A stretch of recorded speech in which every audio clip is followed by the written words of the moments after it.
श्री गणेशाय नमः।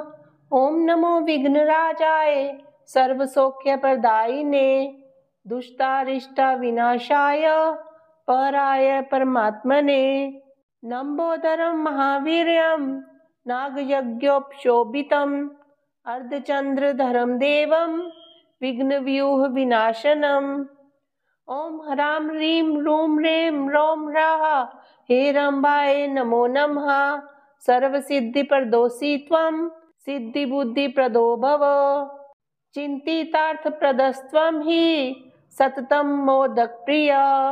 सिन्दूरारुणवस्त्रैश्च पूजितो वरदायकः। इदं गणपतिस्तोत्रं यः पठेत् भक्तिमान् नरः तस्य देहं च गेहं च स्वयं लक्ष्मी नरमुञ्चति। ओम जयंती मंगला काली भद्रकाली कपालिनी दुर्गा क्षमा शिवा धात्री स्वाहा स्वधा नमोस्तुते। जय त्वं देवी चामुण्डे जय भूतार्ति हारिणी जय सर्वगते देवी कालरात्रि नमोस्तुते। मधुकैटभविद्रावि विधात्री वर्धे नमः। रूपं देहि जयं देहि जशो देहि द्विषो जहि। महिषासुरनिर्नाशी भक्तान् सुखदे नमः। रूपं देहि जयं देहि जशो देहि द्विषो जहि। रक्तबीजवदे देवी चण्डमुण्ड विनाशिनी रूपं देहि जयं देहि जशो देहि द्विषो जहि। शुम्भस्यैव निशुम्भस्य दुर्माक्षस्य च मर्दिनी रूपं देहि जयं देहि जशो देहि द्विषो जहि।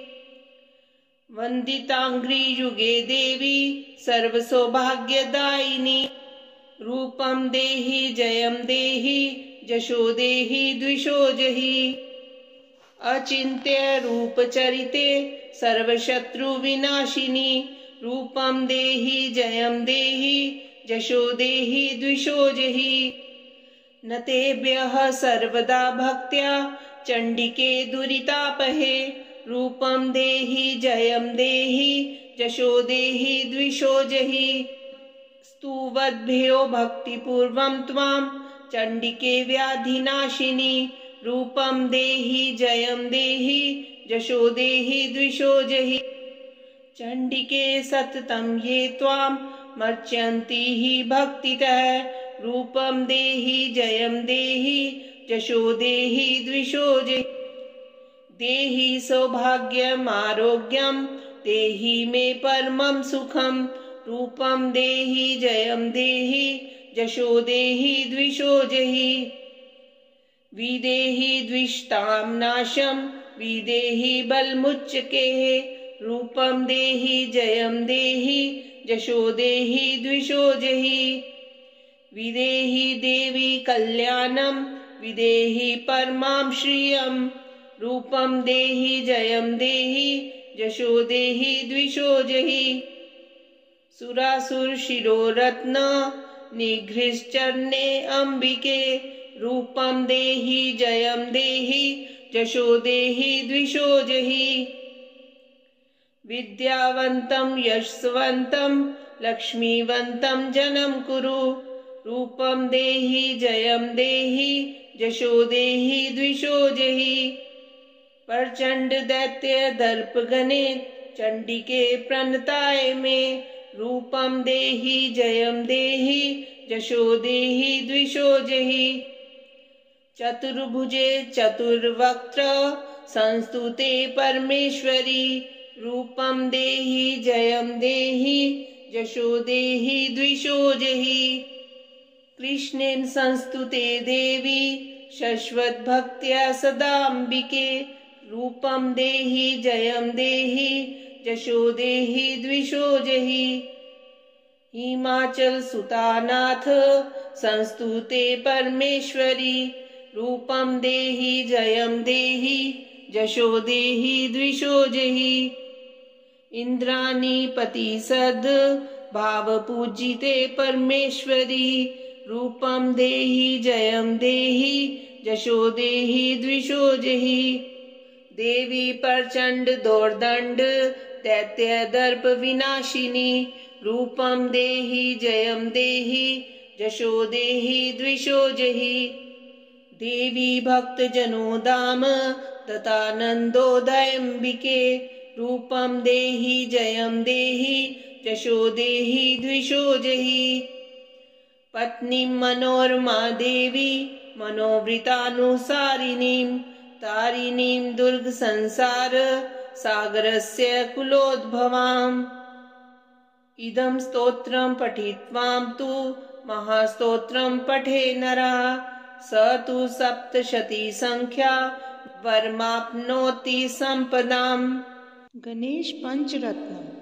मुदाकरात् मोदकं सदा विमुक्तिसाधकम् कलाधरावतंसकं विलासिलोकरञ्जकम् अनायकैकनायकं विनाशितेव दैत्यकं नताशुभाशुनाशकं नमामि तं विनायकम्।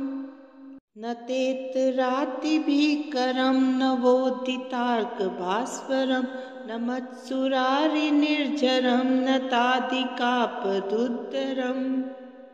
सुरेश्वरं निधीश्वरं गजेश्वरं गणेश्वरं महेश्वरं तमाश्रये परात्परं निरन्तरम्। समस्तिलोकशङ्करं निरस्तदैत्यकुञ्जरं धरेतरोदरं वरं वरेव भक्तमक्षरम्। कृपाकरं क्षमाकरं मुदाकरं यशस्करं मनस्करं नमस्कृतं नमस्करोमि भास्वरम्।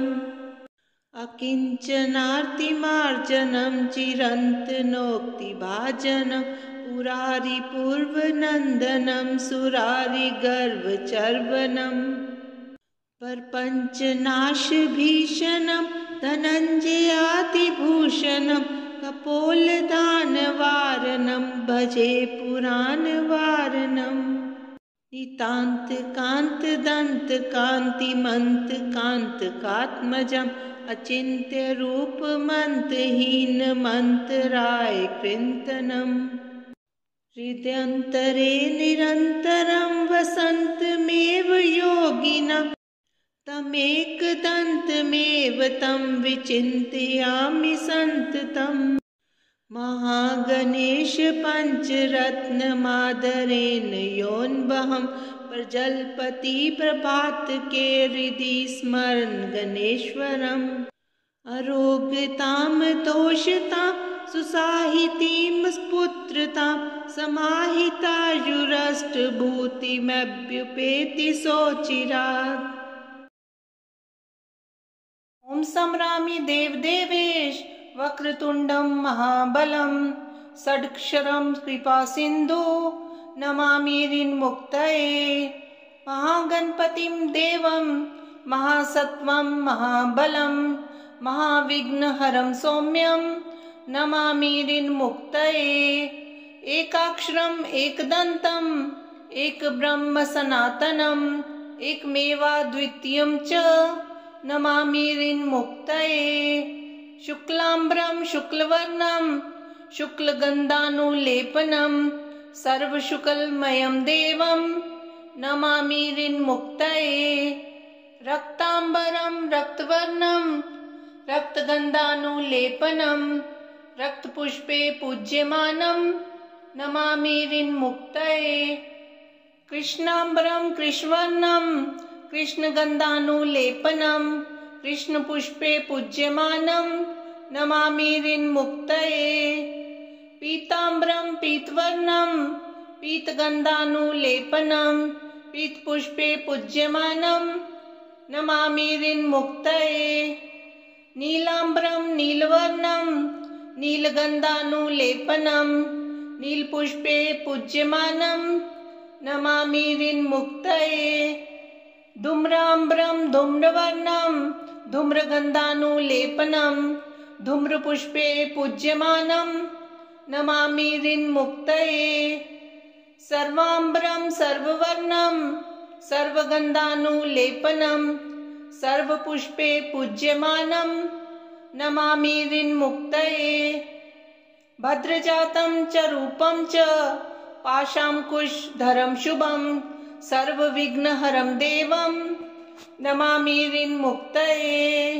ये पठेत् ऋन्हरं स्तोत्रं प्रातःकाले सुधीनरः षण्मासाभ्यन्तरे चैव ऋन्छेदो भविष्यति।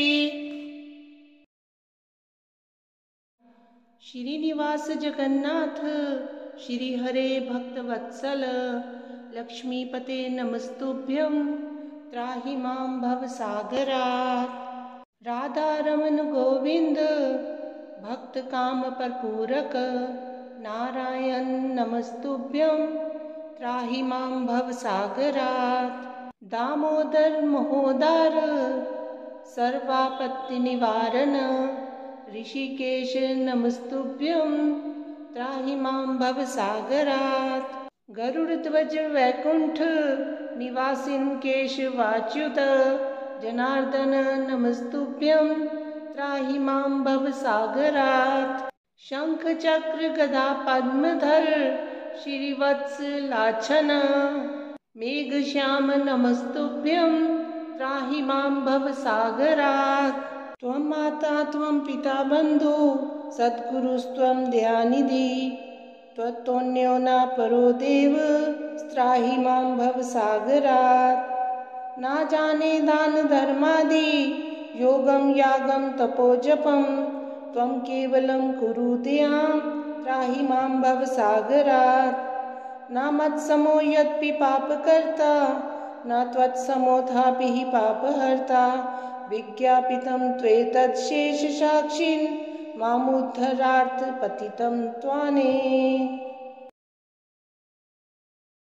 वासुदेवं ऋषिकेशं वामनं जलशायिनं जनार्दनं हरिं कृष्णं श्रीवक्षं गरुड़ध्वजं वाराहं पुण्डरीकाक्षं नृसिंहं नरकान्तकम् अव्यक्तं शाश्वतं विष्णु मनन्तं अजमव्ययं नारायणं गदाध्यक्षं गोविन्दं कीर्तिभाजनं गोवर्धनोद्धरं देवं भूधरं भुवनेश्वरं वेतारं यज्ञपुरुषं यज्ञेशं यज्ञवाहकं चक्रपाणिं गदापाणिं शङ्खपाणिं नरोत्तमं वैकुण्ठं दुष्टदमनं भूगर्भपीतवाससं त्रिविक्रमं त्रिकालज्ञं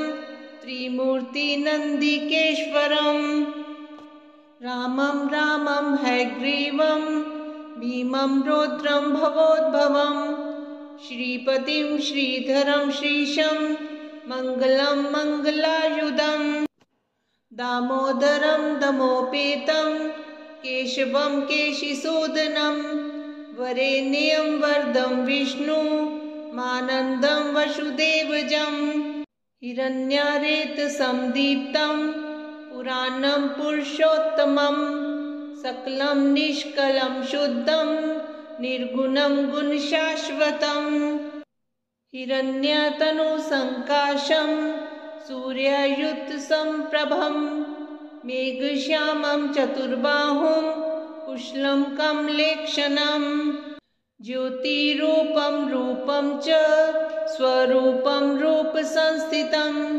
सर्वज्ञं सर्वरूपस्थं सर्वेशं सर्वतोमुखं ज्ञानं कूटस्थं चलं ज्ञानदं परमं प्रभुं योगीशं योगनिष्णान्तं योगिनं योगरूपिणं ईश्वरं सर्वभूतानां वन्दे भूतमयं प्रभुम् इति नाम शतं दिव्यं वैष्णवं खलु पापहम् व्यासेन कथितं पूर्व सर्वपापप्रणाशनं यः पठेत प्रातरुत्थाय स भवेद् वैष्णवो नरः। सर्वपापविशुद्धात्मा विष्णुसायुज्यमाप्नुयात्। चन्द्रायन सहस्राणि कन्यादानशतानि च ग्वां लक्षसहस्राणि मुक्तिभागी भवे नरः। अश्वमेधासुतं पुण्यं फलं प्राप्नोति मानवः।